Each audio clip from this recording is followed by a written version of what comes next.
사도행전 2장 37절로 42절까지 오늘 이 밤은 사도행전 성령행전 12강입니다. 2장 37절로 42절까지의 말씀입니다. 이 사도 베드로의 설교, 오늘 이 밤에도 하나님의 성령이 여러분을 덮으심으로써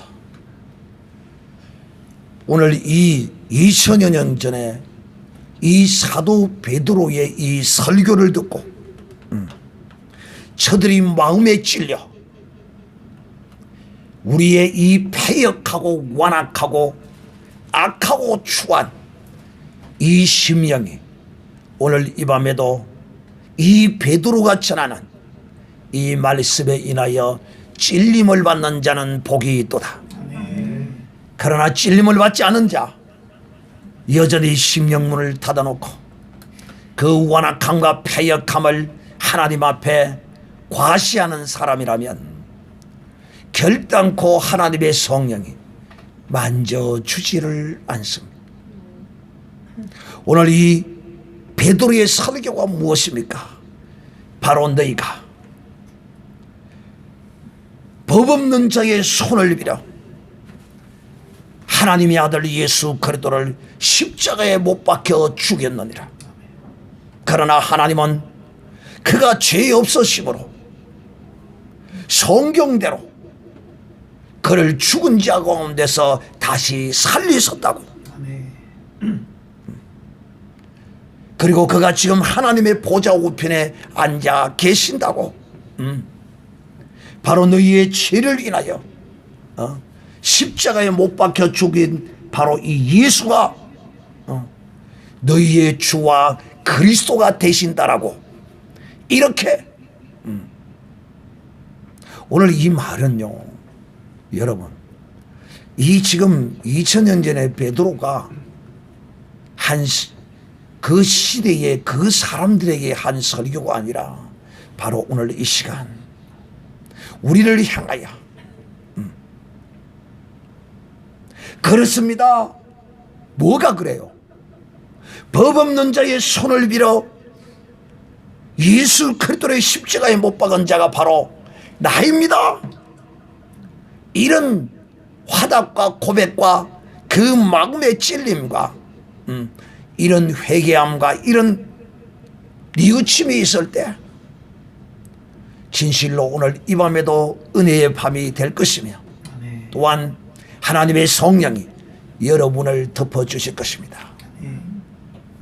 놀랍게도 이들은 자기 자신이 자기들이 예수님을 십자가에 못 박을 때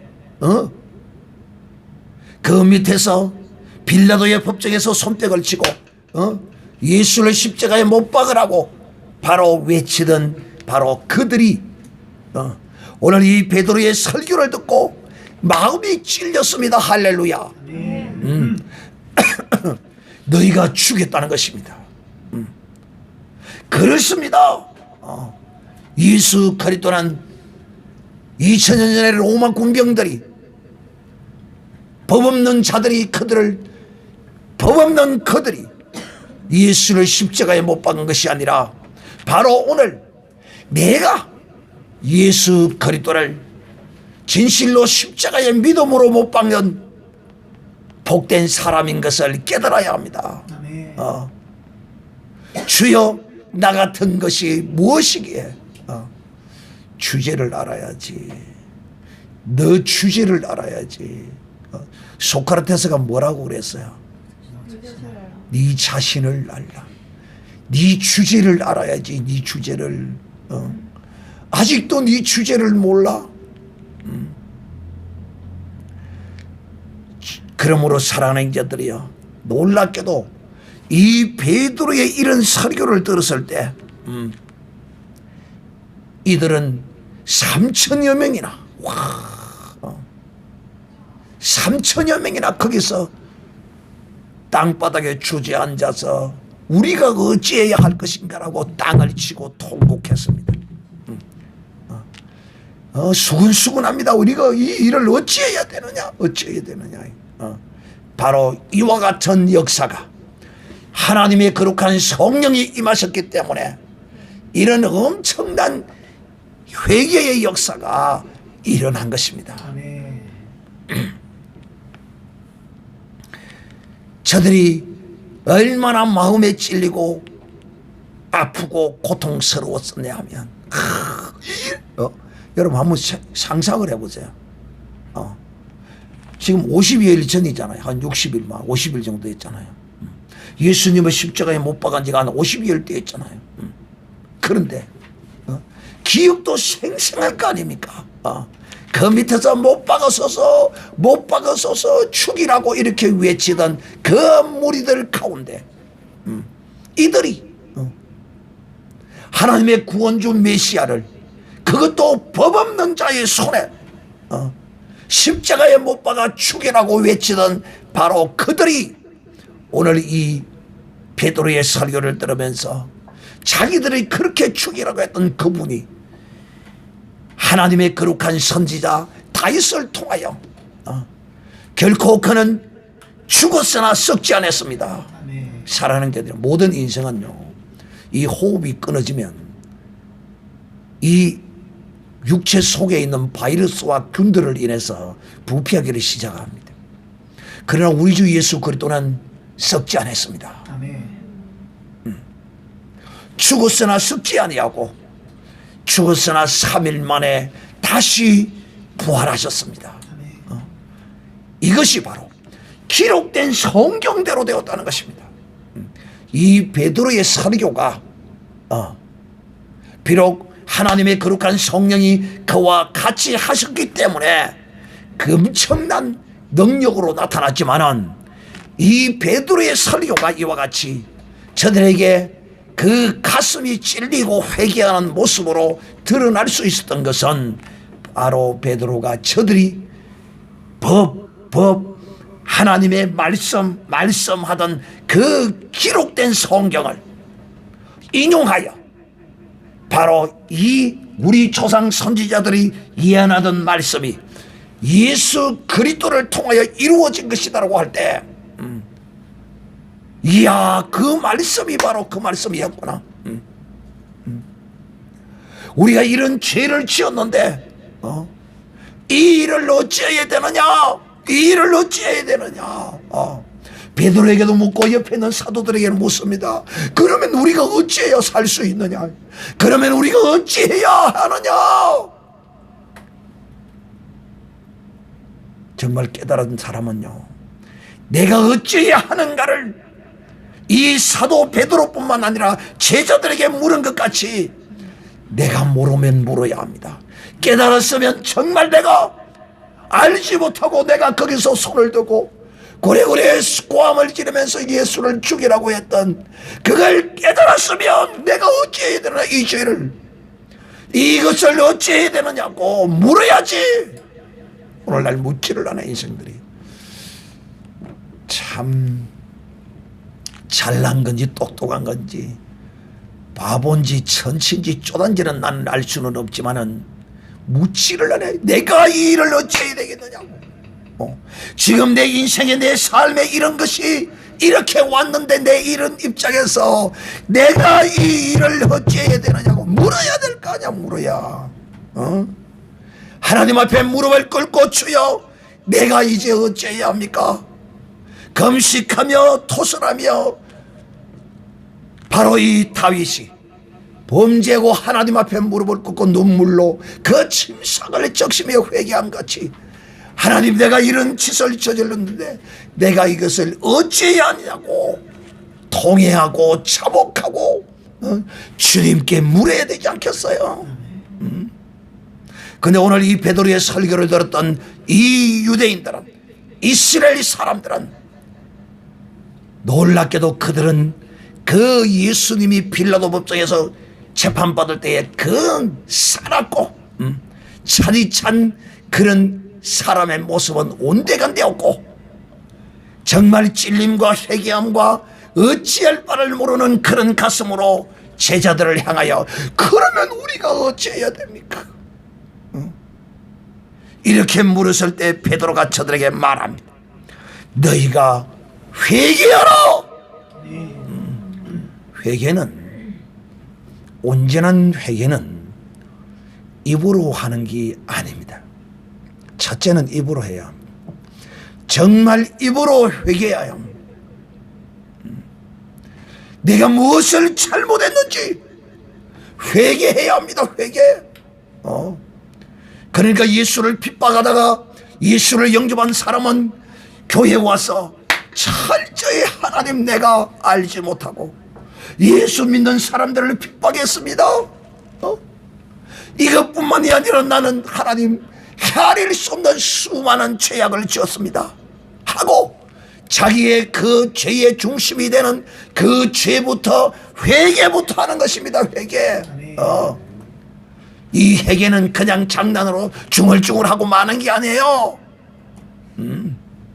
혹 예수를 알지 못하고 일평생을 살다가 교회에 나와서 하나님의 은혜로 성령의 감동함을 받아 정말 진심으로 조곤조곤 하나님 앞에 회개하는 사람이라면 하나님이 받아주실 거나, 그러나 교회를 왔다 갔다가 하나님의 가슴에 못을 받고 주의 종을 아주 뒷집 개만도 여기지 아니한 이런 사람이라면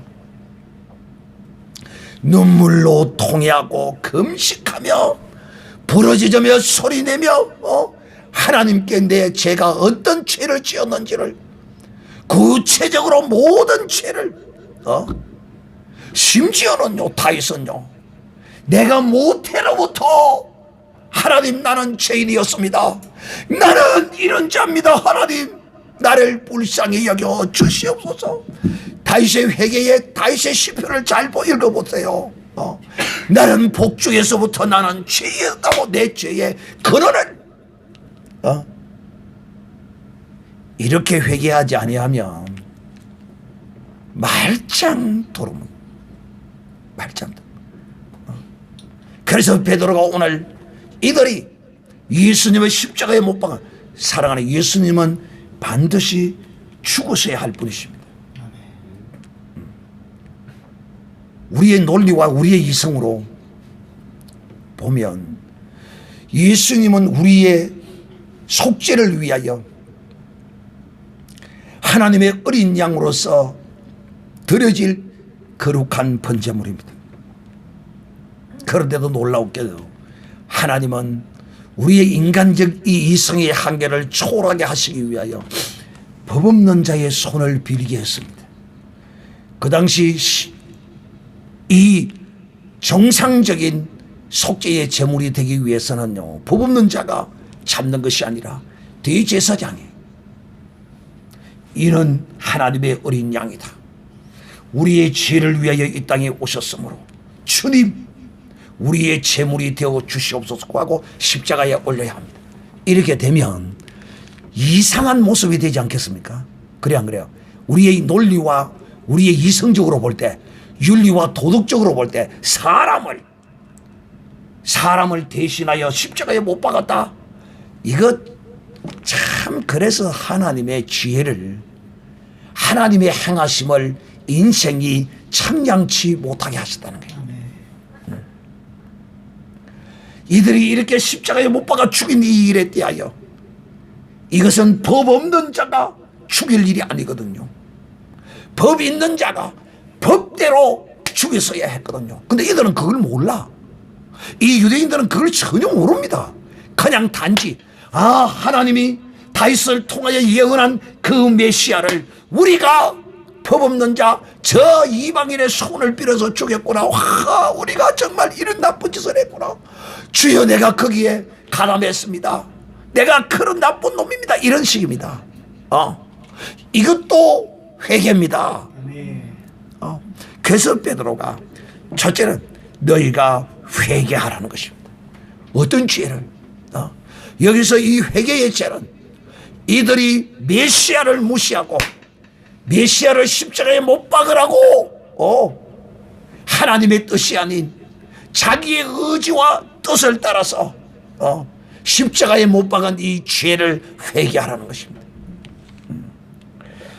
회개하며 각각 회개 그 다음째는 회개하고 회개하면 일어나는 일이 뭐냐면, 회개하면 하나님은 뭘 주십니까? 우리에게 죄 사함을 주십니다. 정말 내가 심령으로 온전히 하나님께 와서 내 심령을 토설하고 하나님께 구할 때, 지난 주일에 우리는 다윗의 나단의 책망의 말씀을 듣고 다윗이 그 앞에 그 죄를 고백했습니다. 그럴 때 나단 선지자가 당신의 죄를 하나님께서 용서하셨습니다. 할렐루야.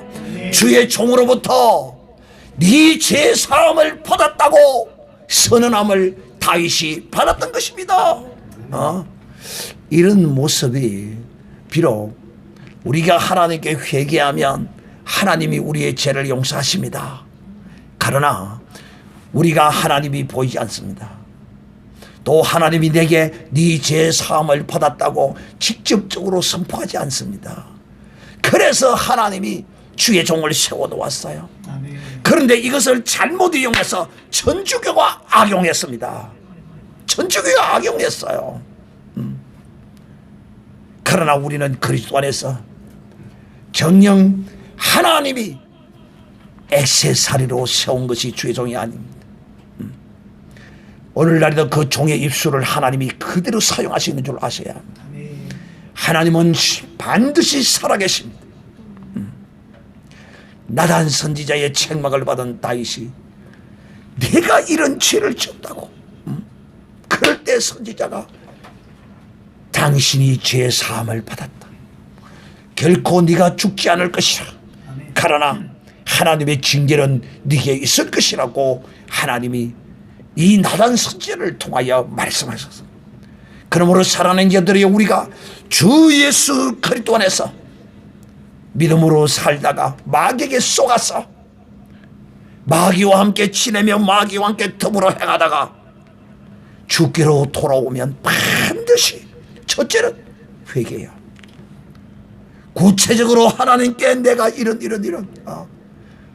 정말 눈물의 통곡의 강을 건너가야 합니다. 이 회개는 그냥 회개가 아니에요.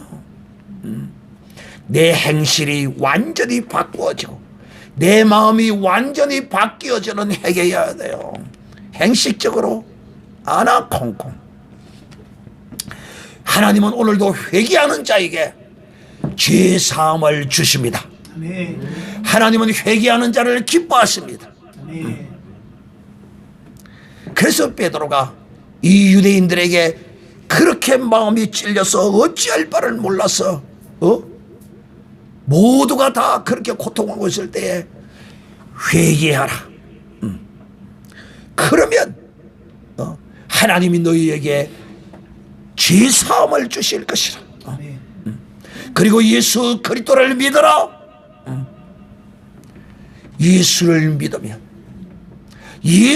믿으면 하나님께서 너희에게 오늘 우리가 하나님께로부터 받은 이 성령을 너희에게 선물로 주시리라. 사랑하는 이제 여기서 이 선물은, 성령을 받는 것은 아닙니다. 성령은 어찌해 받습니까? 예수 그리스도를 믿어야 합니다. 그러면 회개가 필요 없느냐? 아니요. 믿으니까, 또 회개했으니까, 믿으니까 회개하고, 회개했으니까 믿어야 하는 것입니다. 할렐루야. 그리하면 하나님께서 지금 너희가 보는 것처럼 우리가 세술에 취한 것이 아니라 다윗으로 예언하고 요엘로 예언하고 에스겔로 예언하고 예레미야로부터 예언한 이 약속한 아버지의 성령을 너희도 이것을 받아서 우리와 같이 하나님의 큰 일을 이 세상에 전하며 하나님을 높이는 일이 있을 것이라. 바로 이 성령을 받기 위해서는 이와 같이 해야 한다. 우리가 이렇게 했기 때문에 하나님으로부터 이 성령을 선물로 받았느니라.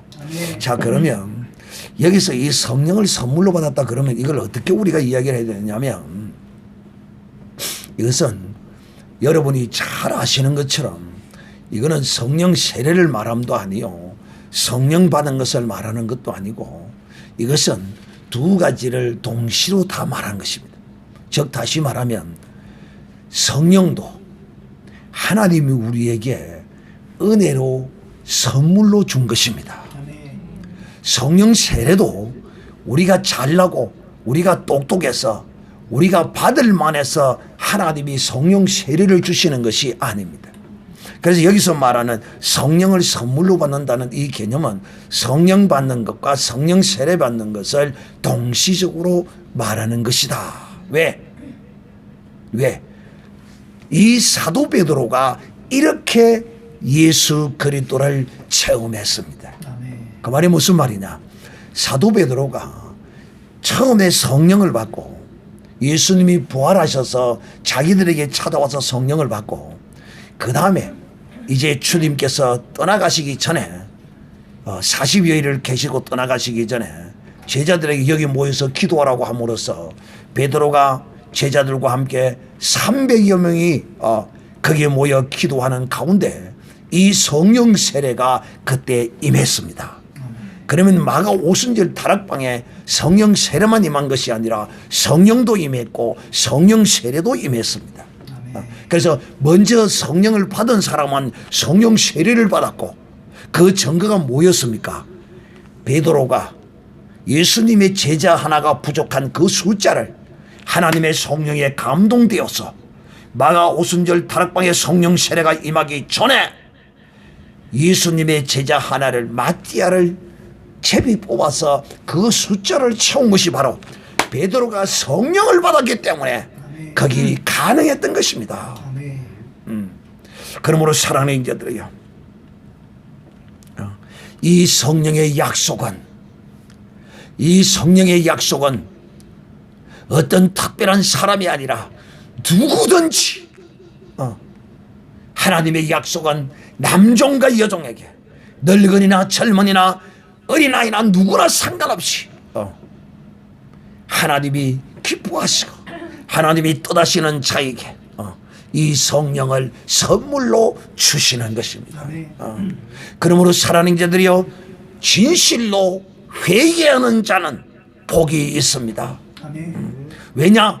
회개하는 자는 하나님으로부터 그 죄 사함을 받기 때문인 것입니다. 죄 사함. 그러므로 처음 예수 그리스도를 영접하는 사람은 죄 사함을 받고 예수 그리스도를 영접했으면 이제 세례를 받고 하나님의 성령 세례 받기를, 물 세례를 받고 성령 세례 받기를 기도해야 합니다. 그리하면 하나님의 그 약속의 말씀을 의지해서 기도하면 하나님이 그에게 성령을 선물로 성령 세례와 함께 주시기도 하고, 성령을 먼저 주시기도 하고, 하나님의 뜻대로 우리에게 주신다는 사실을 기억하고, 정말 오늘 이 밤에 하나님이 우리 모두에게, 우리는 우리의 선한 양심이 살아있어 죄를 짓고는 하나님을 떠나서는 결코 살아갈 수 없는 존재입니다. 그러므로 주 예수 그리스도를 영접지 아니하고 믿지 아니하는 자는 회개하고 죄사함을 받고 물세례를 받고 기도함으로써 하나님의 거룩한 성령을 선물로 받아야 할 것이며, 두 번째로는 죄를 지었으면 오늘 이 밤에 이 유대인들이 3천여 명이 그 자기들이 지은 죄가 어떤 죄인가를 철저히 깨닫고 하나님 앞에 회개하고 통회하고 자복한 것처럼, 이런 회개가 하나님으로부터 그 죄 사함을 받는다는 사실을 기억하는 이런 복된 거룩한 밤이 되시기를 우리 주 예수님의 이름으로 축복합니다. 다 같이 통성으로 기도하겠습니다.